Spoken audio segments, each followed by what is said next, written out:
ഈ മാസങ്ങൾക്ക് മുൻപ് എമ്പുരാനുമായി ബന്ധപ്പെട്ട് വലിയ വിവാദമാണെങ്കിൽ ഇപ്പോൾ സുരേഷ് ഗോപിയുടെ സിനിമയുമായി ബന്ധപ്പെട്ടാണ് സെൻസർ ബോർഡ് കത്രിക വച്ചിരിക്കുന്നത്. ആ പേര് മാറ്റണമെന്നാണ് പറയുന്നത്. ഇതെന്താണ് നിരന്തരം ഇത്തരം പ്രശ്നങ്ങൾ ഇവിടെ നടക്കുന്നത്? ഈ സെൻസർ ബോർഡ് എമ്പുരാൻ വിവാദത്തിന് ശേഷം പേടിച്ചു പോയിരുന്നു. കേരളത്തിൽ നേരുന്ന സിനിമകളെല്ലാം ഇപ്പോൾ ഡബിൾ ചെക്ക് ചെയ്യുന്നുണ്ടെന്ന് എനിക്ക് തോന്നുന്നത്.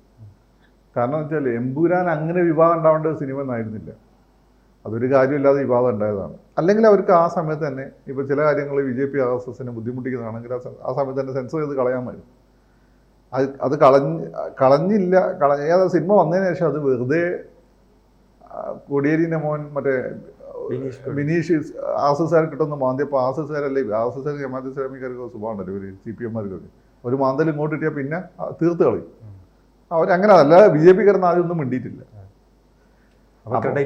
ബിനീഷ് കൊടിയേരിയാണ് ഇത്രയും കൊളാക്കിയത് അവസാനം.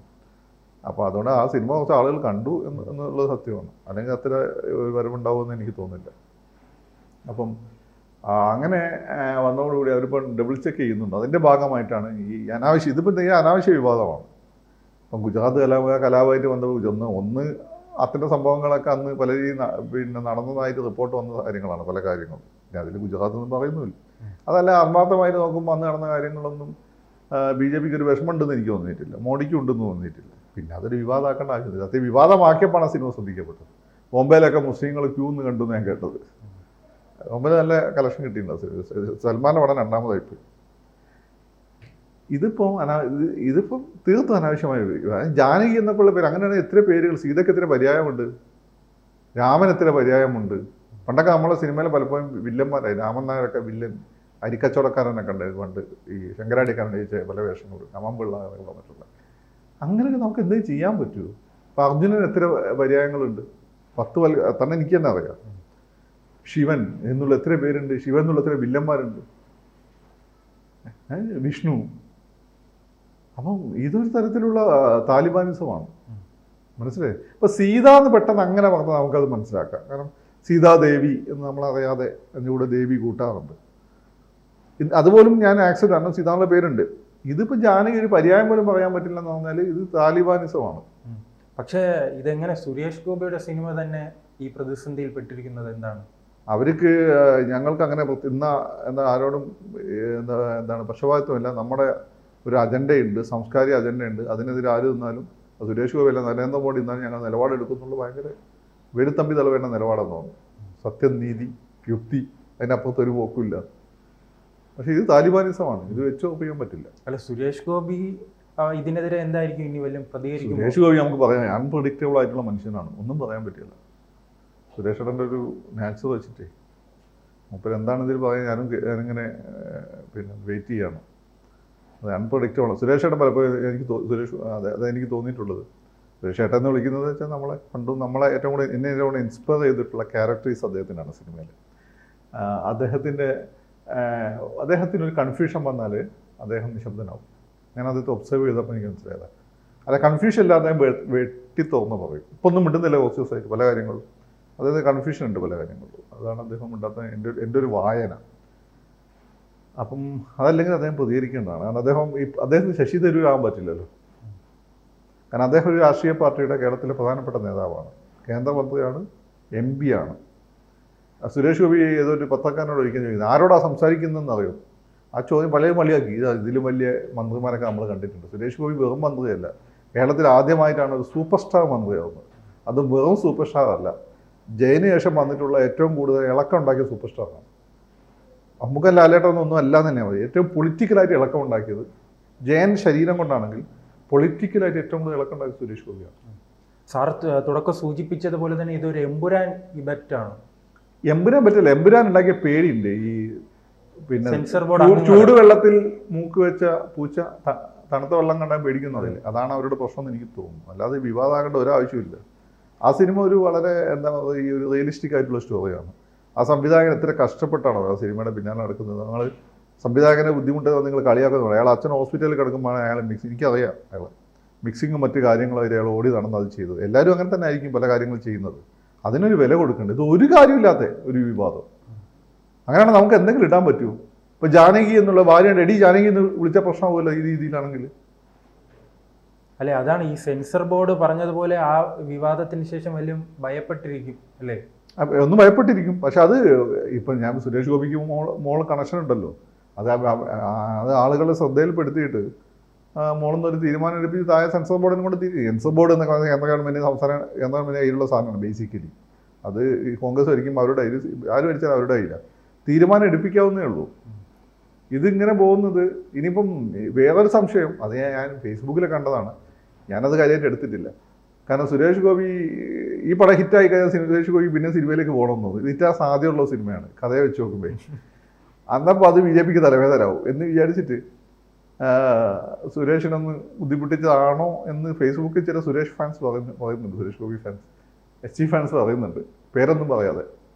ഇനിയിപ്പോൾ അതാണ് അത് നമുക്ക് എഴുതി തള്ളിയതായാലും ഏതായാലും ഇത് എമ്പുരാൻ ഇഫക്റ്റാണ് എന്നാണ് എനിക്ക് തോന്നുന്നത്. അതോടൊപ്പം തന്നെ CPM-ന്റെ യുവജന സംഘടനകൾ ഉൾപ്പെടെ വലിയ പിന്തുണയാണ് സുരേഷ് ഗോപിക്ക് സിനിമയ്ക്ക് പ്രഖ്യാപിച്ചിരിക്കുന്നത്. അങ്ങനെ കൊടുക്കട്ടെ. സുരേഷ് ഗോപി മറ്റേതെന്ന് വെച്ചാൽ കേരളത്തിൽ എന്താ സംഭവം എന്ന് വെച്ചാൽ എത്ര നല്ല മനുഷ്യനായി കഴിഞ്ഞാൽ BJP RSS ആയി കഴിഞ്ഞാൽ പിന്നെ കൂട്ടത്തിൽ കൂടാൻ പറ്റും. രഹസ്യമായി പോയി കാണുകയൊക്കെ ചെയ്യും. അത് മാറി വരുന്നത് നല്ല കാര്യമാണ്. ഇതൊക്കെ തന്നെയല്ലേ നമ്മളും വന്നുകൊണ്ടിരുന്നത് കാലാകാലമായിട്ട്. ഈ സിനിമയെ പറ്റി എനിക്ക് അത്യാവശ്യം ധാരണയുണ്ട്. അല്ല അതൊരു രാഷ്ട്രീയ മുതലെടുപ്പിനായിരിക്കില്ലേ? കാരണം ഈ CPM രാഷ്ട്രീയ മുതലെടുപ്പാണെങ്കിൽ BJP അത് അനുഭവിക്കണോ? കാരണം എല്ലാത്തിനും ഇങ്ങനെ താലിബാൻ കളിക്കാൻ നിൽക്കരുത്. മനസ്സിലായി, എല്ലാത്തിനും ലിമിറ്റ് ഉണ്ട്. ഞാനൊക്കെ BJPനെ സപ്പോർട്ട് ചെയ്യുന്നത് എന്തുകൊണ്ടാണ്? ഞാൻ എപ്പോഴും പറയുന്നൊരു കാര്യമുണ്ട്, അത് ആൻറ്റി ഹിന്ദു ആൻറ്റി മുസ്ലിം ഒക്കെ പറയുന്നത് വെച്ചാൽ ഹിന്ദുക്കളെ ഒരുമിപ്പിക്കാൻ വേണ്ടി മാത്രമാണ്. മനസ്സത് എസ്റ്റാബ്ലിഷ് ചെയ്ത് കഴിഞ്ഞു. ഇനി അങ്ങനെ അധികം പറയുമെന്ന് എനിക്ക് തോന്നുന്നില്ല. കാരണം അതുപോലെ തന്നെ താലിബാനിസ്റ്റുകളെ പോലെ അല്ല BJP. അവർ റീസണബിളാണ്. യൂറോപ്പിലൊക്കെ ഉള്ള ക്രിസ്ത്യൻ കൺസർവേറ്റീവ് പാർട്ടിയൊക്കെ പോലെയാണ്. ഇപ്പം ക്രിസ്ത്യൻ കൺസർവേറ്റീവ് പാർട്ടിക്ക് നമ്മളെ ഡാവിഞ്ചി കോഡ് സിനിമയിൽ ചില പ്രശ്നങ്ങളുണ്ടായിരുന്നു. അവരെ എവിടെയെങ്കിലും കല്ലെറിഞ്ഞോ? ഇല്ലല്ലോ. അവരാ പ്രതിഷേധം രേഖപ്പെടുത്തി. അങ്ങനെ നിങ്ങൾ പ്രതിഷേധം രേഖപ്പെടുത്താം. അതെന്ന് വെച്ചാൽ പിന്നെ യേശു കല്യാണം കഴിച്ചെന്ന് പറയുന്ന നോവലാണ്, അതല്ല ഡാവിഞ്ചി കോഡ്. ഇതൊന്നും ഇല്ലല്ലോ. ഇതൊരു ആധുനികമായ കഥ, മറ്റേ പൗരാണികമായ കഥ രാമായണം. അതിൽ ജാനകി എന്ന ക്യാരക്ടർ. അങ്ങനെ മിക്ക സിനിമകൾ അടിച്ചു തളിക്കാരി ജാനു ഉണ്ടല്ലോ, നിങ്ങൾക്ക് പോയി മാറ്റുമോ?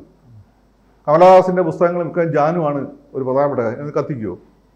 നിങ്ങളത് താലിബാനാണ് പഠിക്കുന്നത്? ശുദ്ധ തോന്നിയാസം. അല്ല അതാണ് ഈ BJP മാത്രം കുറ്റപ്പെടുത്താൻ കഴിയുമോ? ഇവിടെ ഇടതുപക്ഷവും അവര് ചെയ്യാറുണ്ടല്ലോ. അത് ലെഫ്റ്റ് റൈറ്റ് ആയാലും ഈ ഉണ്ട്. അതാ ഞാൻ പറഞ്ഞത്. ഇവരൊക്കെ കാര്യം വരുമ്പം ഇവരുടെ സ്വഭാവം അങ്ങനെയാണ്. പക്ഷേ കേരളത്തിന്റെ ഒരു പൊതു സ്വഭാവമായി മാറുകയാണ്. ഞാൻ ചെയ്യുന്ന ഒരു തെറ്റ് ശ്രീത്തിന് ഒരു തെറ്റ് ചെയ്യാനുള്ള കാരണമായിരുന്നു. അപ്പൊ ശ്രീത്തിന് എന്ത് ഇന്റഗ്രിറ്റി ഉള്ളത്? ഈ ഇവിടുത്തെ ലെഫ്റ്റിനെ പോലെയാണോ BJP RSS? അത് ഇന്ത്യയിൽ ഒരു പ്രധാനപ്പെട്ട പ്രസ്ഥാനമല്ലേ? ഇന്ത്യയിൽ എന്നിട്ട് ഏറ്റവും ഡോമിനന്റ് ആയിട്ടുള്ള ഐഡിയോളജി അല്ലേ? അവർ താലിബാനിസ്റ്റുകളായിട്ട് മറ്റുള്ളവർ ആരോപിക്കുന്ന പോലെ സ്വയം ചുരുങ്ങണോ? അങ്ങനെ അവരുദ്ദേശിച്ചിട്ടില്ലെങ്കിൽ ഇങ്ങനെ ചുരുങ്ങുന്ന ഒരു അവസ്ഥാവിശേഷമാണ് ഇത്തരം സെൻസറിങ് വഴി ഉണ്ടാവുന്നത്. താലിബാനിൽ തമ്മിൽ എന്താ വ്യത്യാസം? അള്ളാഹെന്ന് പേര് പറയാൻ പാടില്ല, ഒരു ചിത്രം വരയ്ക്കാൻ പാടില്ല എന്നൊക്കെ പറഞ്ഞ് താലിബാനിൽ തമ്മിൽ എന്താ വ്യത്യാസം? ഇത് സീത എന്നുള്ള പേരാ പറയുന്നതെങ്കിൽ സാധാരണക്കാർ BJPക്കാരെങ്കിലും മനസ്സിലാക്കിപ്പിക്കാമായിരുന്നു. സീത എന്നുള്ള പേരല്ലല്ലോ. എത്ര പര്യായമുണ്ട് ജാനകി സീതയ്ക്ക്. അല്ല രാമായണം എടുത്തിട്ട് പിന്നെ വേറെ രീതി വ്യാഖ്യാനിച്ചൊന്നല്ലല്ലോ. സീത രാവണന്റെ മകളാന്നൊക്കെ പറഞ്ഞ് വ്യാഖ്യാനം കവിതകളുണ്ട്. അങ്ങനെ ചെയ്താലല്ലോ. അത് നിങ്ങൾ പറഞ്ഞാലും മനസ്സിലാക്കാം. വിശ്വാസത്തെ ഹനിക്കും. ഇത് എന്ത്? ജാനകി എന്ന് പേരുള്ള സ്ത്രീകളെ എന്തൊക്കെ ആയിരിക്കും ഭർത്താക്കന്മാർ വിളിക്കുന്നത് ദേഷ്യം പിടിക്കുമ്പോൾ? അതൊക്കെ നിങ്ങൾ അങ്ങനെയാണോ കാണുന്നത്? ചിലപ്പോൾ ആ കഥയുമായി ബന്ധപ്പെട്ട് സീതാദേവി അമ്മാനിക്കുന്നത് മോഡേൺ കഥയാണ്, ജുഡീഷ്യറിയൊക്കെ ആയിട്ട് ബന്ധപ്പെട്ടുള്ള ഒരു കഥയാണ്. ഇത് ഇവർ അവഹാസ്യരാകുകയാണ്. അതുകൊണ്ട് സുരേഷ് ഗോപിക്ക് കുറച്ചും കൂടി ഇവിടെ അദ്ദേഹത്തിന് ഈ സോക്കോൾഡ് നിയമങ്ങൾ നഷ്ടപ്പെട്ടു പോയ ഒരു ഇമേജ് തിരിച്ചു പിടിക്കാൻ പറ്റുമെങ്കിൽ ഈ വിവാദം കൊണ്ട് അത് നല്ലത്. പക്ഷെ ഇവിടെ അപഹാസ്യരാകുന്ന RSS BJP ആണ്. ഇവരും താലിബാനിസ്റ്റുകളുമായിട്ട് ഞാനൊക്കെ അങ്ങനെ അല്ല എന്ന് പറയുമ്പോൾ നമ്മളെ വിമർശിച്ച് അങ്ങനെയാണ് നിനക്ക് മനസ്സിലാവുന്ന പറയുന്ന ആളുകളുണ്ട്. അവർക്ക് കിട്ടുന്ന ആയുധമാണ്, അല്ല അവർ പറഞ്ഞത് ശരിയാണെന്ന് തോന്നിപ്പിക്കുന്ന ഒരു കാര്യമാണ്. തീർത്തും ഇല്ലോജിക്കലായിട്ടുള്ള തോന്നിവാസമാണ് ഈ കാണിച്ചിട്ടുള്ളത്. ആ സിനിമയുടെ ആ പയ്യൻ എത്ര കാലം നടന്നെന്ന് പറയുന്നത്.